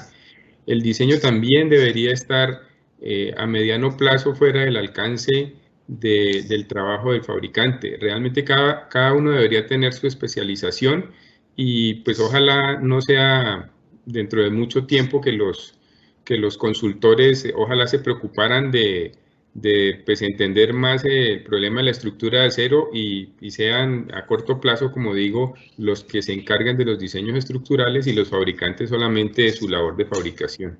Eso sería ideal. De acuerdo. Ingeniero Edgar, ¿tiene algún comentario? No, estoy de acuerdo con lo que dice Rodrigo Iván. Esa es la tendencia, ¿no? Y las competencias de cada equipo humano y de los equipos mecánicos son distintas. O sea, finalmente a eso hay que llegar. Hay que ser muy buenos en lo que se hace. O sea, soy muy bueno diseñando, soy muy bueno fabricando y soy muy bueno haciendo el lizaje y el montaje de las estructuras. Es cierto lo que también dicen los compañeros panelistas. Hay un tema de fondo y es ese. O sea, que el diseño sea claro, que esté completo, que tenga todo, que el fabricante cumpla con las especificaciones, tenga sus procedimientos, todos sus planes y todos sus procesos debidamente certificados o avalados o que sean los mejores. Y en esa parte de montaje, pues vemos que sí, pues tenemos un poco más de vacíos porque no hay una forma de certificar o de comprobar esas competencias en montaje más allá del trabajo en alturas y de algunos pequeños conocimientos que se han dado por el voz a voz, por la práctica, ¿sí?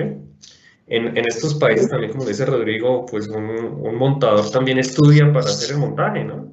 Y se capacita, tiene sus competencias y tiene incluso herramientas especiales. A eso hay que apuntar y ojalá lleguemos en Colombia a tener ese desarrollo. De acuerdo. Por aquí hay una pregunta que me parece bien interesante, que creo que pues va a darnos tema de qué hablar. Por aquí un ingeniero dice, ¿por qué en esta segunda edición de la NTC 5832 se abrió un espacio o se le dio una gabela a los diseñadores estructurales para que continúen generando los diseños incompletos? Por ejemplo, conexiones incompletas. Entonces aquí pues el ingeniero se dirige a Iván. Como usted lo dijo, ¿por qué se ha permitido tirarle la pelota al fabricante? Después, ¿quién será el responsable en caso de fallas? O mejor, según la NSR, ¿quién debe ser el responsable? Gracias. Bueno, el tema es que, como lo estábamos mencionando ahora, ¿no? Si todo está bien, si está la capacitación, si está la formación de consultores para que salgan los diseños completos, como lo decíamos, vamos a evitar eso. ¿Han escuchado ustedes planos unifilares? Yo me encontré una vez con que este es el plano estructural unifilar. Pues eso era una impresión de algún programa de diseño, por decirle algún nombre SAP. Y entonces, claro, hacer el diseño, determinar el tamaño de una sección es, digamos, en resumen, fácil. IP200, W8 por 18. Eso realmente lo hace un computador fácilmente. Pero las conexiones, los recubrimientos o las preparaciones de superficie, las conexiones es lo más complicado. ¿Por qué lo abre? ¿Por qué abre esa puerta a la norma? Yo creo que porque es el caso que nosotros estábamos mencionando ahorita. Hay una persona que hace el diseño estructural, lo hace completo, llámese diseñador estructural, de pronto no tiene el tiempo y alguien se lo hace, alguien le ayuda a hacerlo, ¿sí? Pero al final él lo verifica. Yo lo mencionaba también. Claro, yo puedo contratar a una persona, pero él me tiene que pasar a mí que está cumpliendo con las especificaciones, que yo le dije cuáles son las conexiones rígidas, cuáles son, dónde atiesadores, cuáles son semirrígidas, articuladas, etcétera.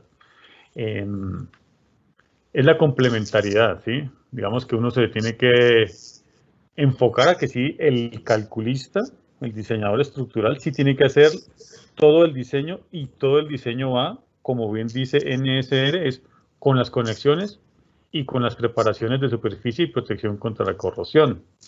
¿Sí? Así debe salir el plano estructural, con toda esa información. ¿Por qué se abre? De pronto por alguna cuestión de facilidad o alguien, el detallador, que nosotros no lo conocemos aquí mucho, el detallador trabaja, aquí en Colombia trabaja para alguna empresa fabricante. ¿Sí? Existe esa posibilidad en otros países, pero en resumen aquí nosotros tenemos que enfocarnos a que salga el diseño estructural completo con sus conexiones. Y eso es lo que uno debe verificar, que está bien cuando está completo. ¿Qué opina Rodrigo? Sí, para complementar la respuesta, pues primero es una parte que está contenido en el código de la ISC, no quisimos modificarlo porque pues, esa es una práctica usual allá. Allá aparte de que existen los diseñadores que son realmente conocedores de su trabajo, existen los detalladores que tienen la especialización para hacer ese tipo de trabajo, así como existen también, ahora lo mencionaba el ingeniero Edgar, los diseñadores de los montajes. Entonces, digamos que cada vez más el trabajo es especializado allá y nosotros tenemos que tender a eso. Entonces, por eso quisimos dejarlo abierto para que a un mediano plazo nosotros podamos tener también ese tipo de especializaciones en los trabajos.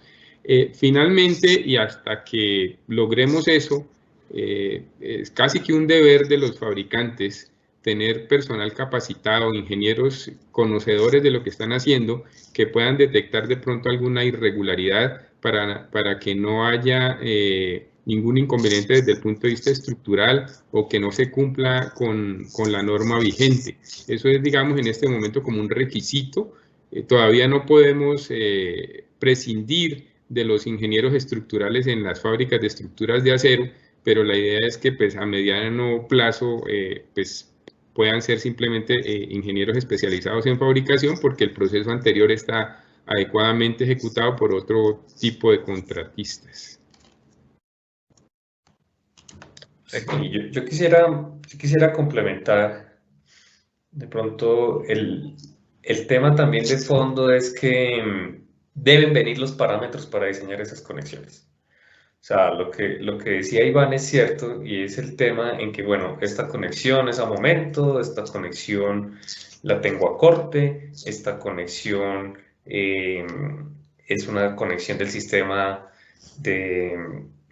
sísmico de resistencia sísmica, entonces pues tiene unos parámetros claramente definidos.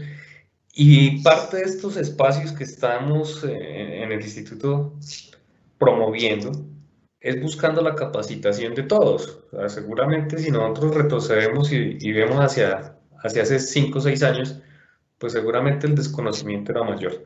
Lo que se busca con estas charlas y lo que se busca en el medio es que haya la capacidad de poderlo hacer. Ahorita, pues somos tan especialistas quienes fabricamos, pongamos las empresas que fabrican, pues que tienen dentro de su equipo ingenieros que tienen la capacidad, el software también para hacer esos diseños de conexiones, que a veces es lo más complejo, ¿no? Y lo que en otras charlas hemos visto acá es que no se le presta la suficiente atención y eso es uno de los puntos álgidos de la estructura en acero. Tenemos que tender a lo mismo, ¿no? El diseñador en su momento hará las recomendaciones correspondientes para hacer ese diseño, entregará las conexiones críticas para diseño y entregará los datos necesarios para que se detallen en las demás. Es difícil también, y viéndolo desde un punto de vista de una empresa de diseño, detallar todas las conexiones.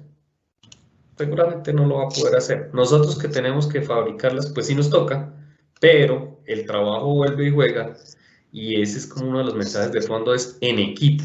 Me devuelvo al diseñador, hey, estas son las conexiones, las tengo así planteadas, sentémonos, revisemos, ¿estamos de acuerdo? Sí, así yo quiero que se me comporte la estructura, así la pensé, o no, esa conexión no era momento, yo la quería de otra forma porque tiene otras implicaciones estructurales. Hablemos.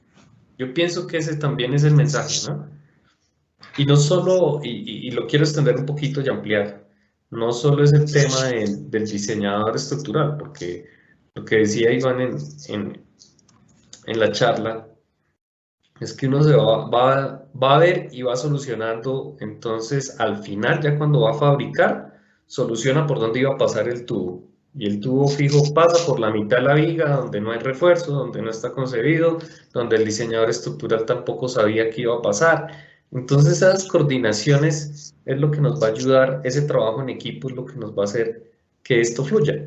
Finalmente es una de las ventajas de estas nuevas metodologías BIM y de todas estas era tecnológica nueva, es que podemos sentarnos, podemos hacer una reunión virtual, revisar los puntos, hacer las observaciones y coordinar. Eso también es una de las recomendaciones pues, también que en el AICC está, ¿no? Que son las guías de constructabilidad y que aplica para todo. Gracias, ingeniero. Bueno, hay una pregunta, creo que muy apropiada, y es, ¿debe el propietario de la obra exigir licencias de todos los softwares usados por el contratista de diseño, detallado, fabricación y montaje? ¿Qué opinan? Siguiente pregunta. No, ese es un tema difícil, pero digamos que uno puede contestar, claro, el consultor debe tener su software licenciado. Si usted presenta un cálculo de cualquier tipo de proyecto, eléctrico, hidráulico, estructural, ambiental, no sé, me imagino que habrá software también para eso, debe tenerlo, ¿no? Debe respetar, perdón, los derechos de autor, la propiedad intelectual del que hizo el software. ¿Cómo pedirlo? Ese es el punto, ¿no? Que nosotros siempre o en Colombia siempre buscamos el menor precio. Entonces, no es que él me lo hizo a la mitad de precio, pero ¿por qué? Porque tiene un software pirata, una versión antigua, bueno, qué sé yo. Pero llegar a exigirlo, no sé si legalmente uno pudiera, yo creo que debería, ¿no? ¿Qué dicen ustedes? Pues yo pienso que la respuesta es sí, o sea, en el pliego de condiciones debería haber una parte para la propiedad intelectual, así como se escriben los planos estructurales, que esos planos no deben ser usados para otra construcción y cosas de ese estilo. Debemos ser respetuosos de la propiedad intelectual en ese campo. Yo pienso que sí, que debería estar en una parte del pliego de condiciones en el cual a todos, no solamente a los diseñadores estructurales, sino a los diseñadores arquitectónicos que usan toda esa serie de programas, digamos, muy sofisticados, a los fabricantes que también muchas veces usan esos programas de muy alto costo, pero que son muchas veces pirateados. Eso genera una competencia desleal. Y yo pienso que, digamos que la claridad debe empezar por allí, que todos estemos jugando limpio, porque así como usa software pirata y el propietario lo permite, pues ahí puede haber cualquier trampa de lado y lado, porque pues se permitió la primera trampa. Entonces yo pienso que con el ánimo de que todos juguemos en las mismas condiciones, en los pliegos de condiciones debería estar que cada participante en cada fase de la obra debe demostrar que sus softwares son licenciados para su firma. Sí. Edgar, ¿te hago no, yo estoy totalmente de acuerdo con Rodrigo. Finalmente, el ejercicio de nuestra profesión como ingenieros parte de la legalidad, ¿no? Y parte de la buena fe y parte también de jugar justos, ¿sí? De hacer una competencia equilibrada, voy a llamarla equilibrada. No es justo que yo invierta ciertos miles a veces de dólares, muchas licencias son en dólares, otras en euros, y llega otro señor y va a Unilago, la compra en 20.000 y competimos los dos y se lo gana él. Mientras yo tengo que invertir en una infraestructura, tengo que invertir en un mantenimiento, tengo que invertir en algo que yo estoy tratando de hacer bien. Finalmente les comento que a nosotros nos pasó y y nos llegó una reclamación de un software muy de Tecla, para ser exactos, software que es internacional, y nos llegó, bueno, mire, usted abrió este archivo en tal día, en tal IP, con tal equipo, lo abrió por tanto tiempo, lo trabajó. Sorpresa, el archivo no era nuestro, que nuestro software sí era legal, pero viene una trazabilidad, y eso las casas matrices ya las tienen todas, en la cual quedó el vestigio de que eso venía de un origen ilegal. Nosotros éramos solidarios, o somos solidarios al abrir esa información. Y pasa con todos los software. Esto fue un tema de abogados, nos llamaron abogados internacionales, todo el tema. Teníamos todas de perder. Finalmente, pues en un buen arreglo, nosotros asumimos la responsabilidad, y así está ahorita. Entonces, por ejemplo, cualquier archivo que nos llegue de Tecla, e incluso eso es aplicable a cualquiera, nos explicaban los abogados, incluso Word. Nosotros, si abrimos un archivo en Word y viene de una fuente ilegal, nosotros somos responsables, porque debemos garantizar como esa custodia de lo que nos llega, de esa información del cliente, debe ser también legal. Entonces, en ese evento que les comento, nos llegó, tenemos el compromiso con Tecla para todo ese tema legal y de multas y todo lo demás. Antes de abrir un archivo, si yo veo que el archivo viene de una procedencia no santa, lo envío a Estados Unidos, ellos lo revisan y me dicen, sí, el archivo viene legal, está limpio, lo pueden abrir sin problema. O caso contrario, no. El archivo es ilegal, tiene un problema, lo podemos limpiar, porque también ellos dicen, si quieren nosotros lo limpiamos y lo pueden usar. Si no, le aconsejo que no lo use porque no está bien. Ahora, de fondo, esa es como la parte legal, la parte como molesta, y pues aquí en Colombia, digamos que son un poquito olímpicos. Pero hay otro tema de fondo, y es la confiabilidad de los resultados obtenidos de un software ilegal. Entonces, si yo compro el SAP en Unilago, diseño, pues seguramente puede que pase que en esos parches que uno pega y todas esas cosas que hacen, pues los resultados no sean los esperados. Con un software licenciado, pues uno tiene el mantenimiento, tiene el respaldo de estas casas matrices, y sabe que usted está utilizando la última versión con los últimos códigos, con las últimas actualizaciones, y que es un software confiable.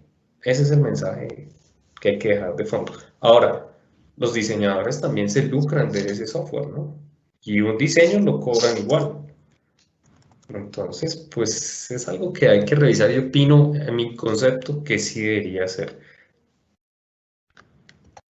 De acuerdo. Bueno, y ya, como se nos ha acabado el tiempo, tenemos la última pregunta, y sería, ¿quién es el responsable del diseño de montaje de la estructura?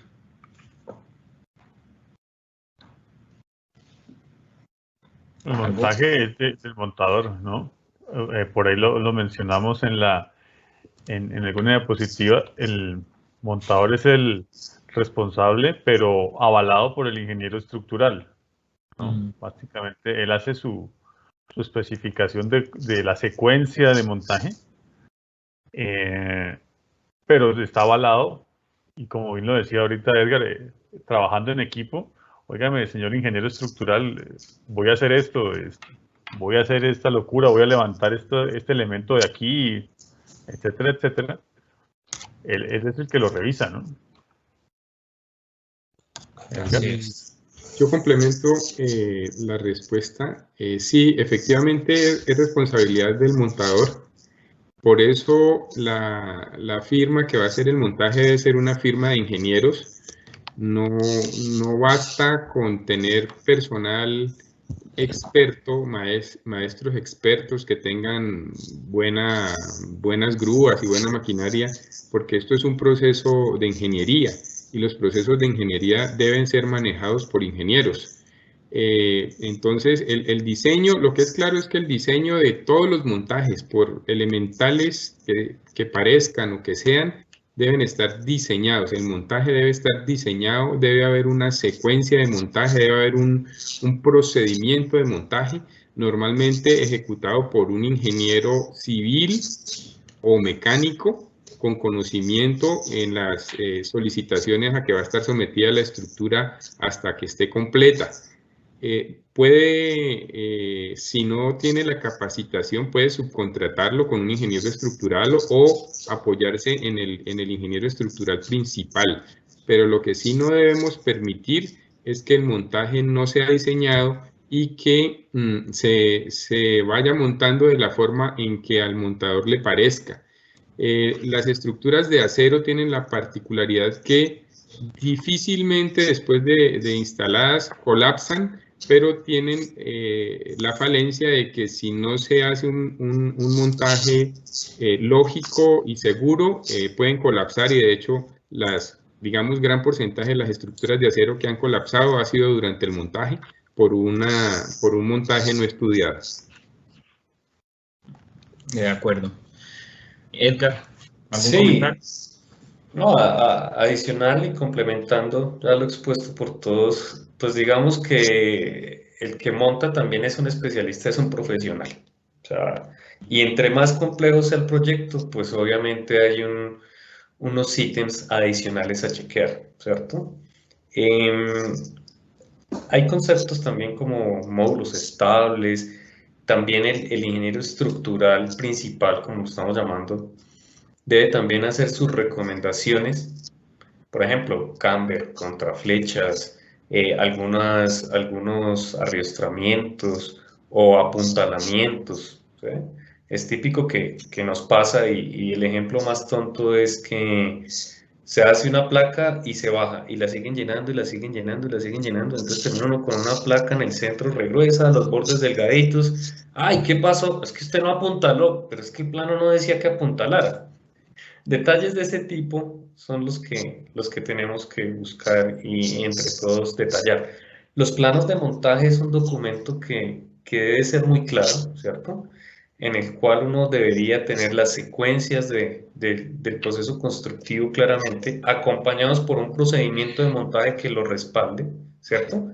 En el cual yo digo, mire, voy a empezar por este ingeniero calculista, ¿usted está de acuerdo? Sí, pero póngale este arrastramiento porque es que la estructura es inestable de esa forma. La estructura es estable cuando tiene los arrastramientos, y ya hemos vivido aquí unos casos complejos en Colombia por arrastramientos, por falta de arrastramientos. Eso debe estar plasmado y debe ser un plan que debo tener antes de arrancar a hacer el montaje, ¿cierto? ¿En qué momento o hasta dónde, como mostraba Iván en sus imágenes, aplico el grout?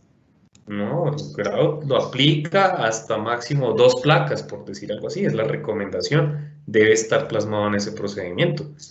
¿Cuáles uniones debo hacerle apriete justo o debo tensar? Eso tiene que estar escrito en el plano y no debe ser a criterio del montador, decir, apriéteme todo. No, porque también estamos incurriendo en unos gastos de mano de obra, en unos recursos que son innecesarios. Todo debe ser en su justa medida. Debo apretar las que dice el plano, que debo hacer el apriete, que debo tensar. En cuanto a también especificaciones y algo que hablábamos acá que es importante, zonas protegidas. Bueno, mis planos de montaje dicen que esto es una zona protegida. Yo no debo instalar ningún conector de cortante en esta zona, no debo hacer perforaciones, no debo hacerle tiros o disparos de drywall, ¿sí? ¿Por qué? Porque es una zona que es responsable del comportamiento y el desempeño de la estructura ante un sismo. Entonces, eso está plasmado también en esos planos de montaje. Disculparán la cantaleta, pero también el tema es de coordinación. Cuando ya voy a montar, pues no es tome el montador los planos, tome la estructura y levante eso. No, venga, ¿cómo lo va a hacer? ¿Por dónde vamos a arrancar? ¿Qué tips debe tener? ¿Qué debe controlar? ¿Qué no debe hacer? Y seguramente así se tiene un proyecto exitoso, ¿no?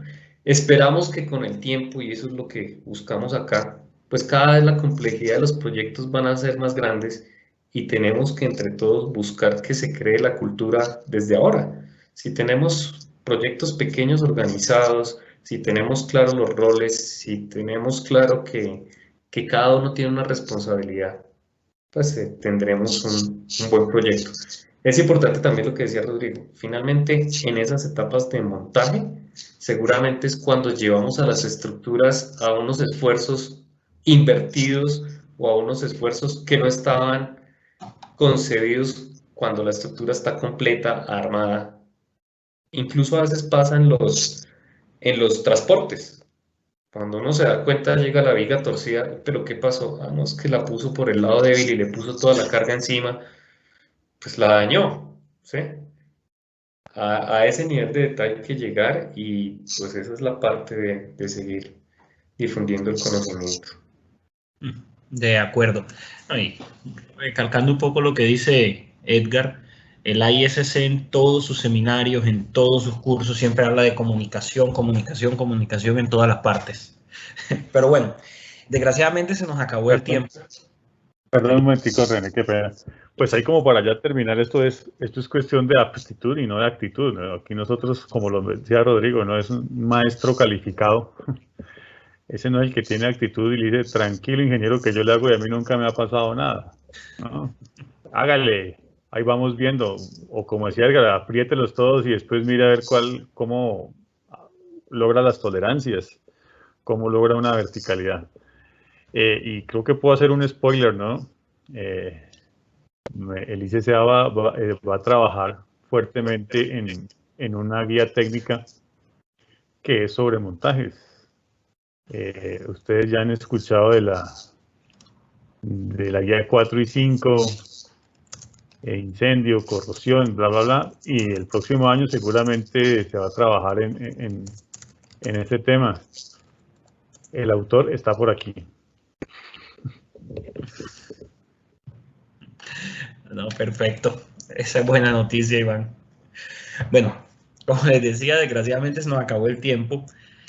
Así que le damos las gracias por su amable asistencia. El Instituto Colombiano de la Construcción con Acero nuevamente agradece la vinculación a la conferencia de las siguientes empresas: Acesco Colombia SAS, Stal Ingeniería SAS, Construcciones y Aceros S.A. y Alzar Ingeniería SAS. Agradecemos también a los 170 asistentes que nos acompañaron esta noche. Bueno, les doy un momento a ingenieros para despedirse. Iván. Ok, gracias René por tu colaboración, por tu participación, por escoger las preguntas difíciles.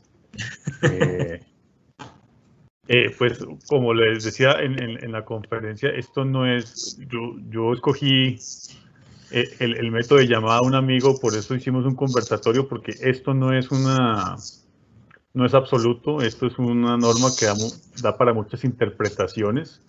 Entonces, pues, hay que escuchar.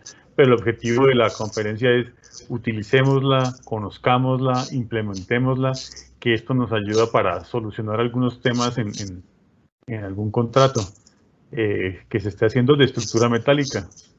Gracias a los participantes, estaremos pendientes de seguir colaborando aquí con el ICCA. Gracias. Así es. Edgar. Bueno, muchas gracias por la invitación.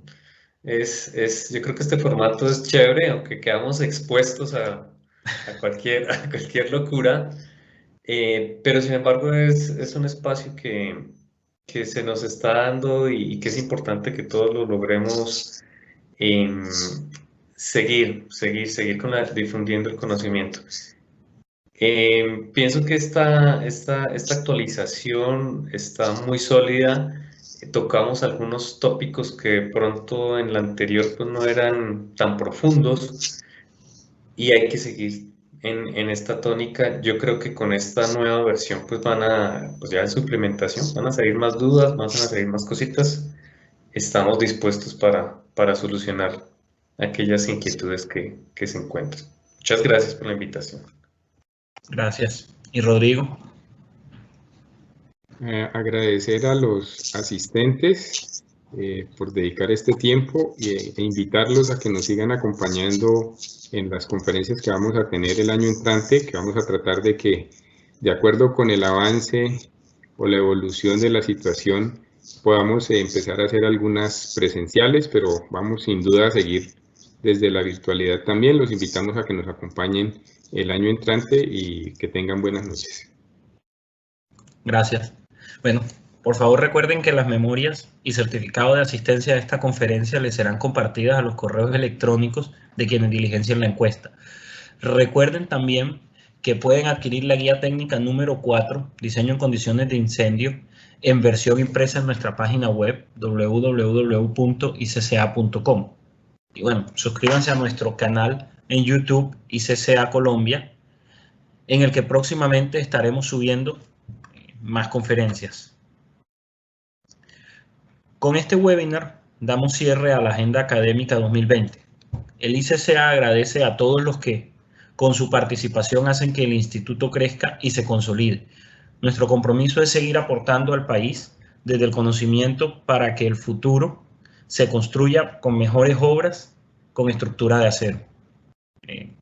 Deseamos a todos éxito y prosperidad para el año 2021. Muchas gracias.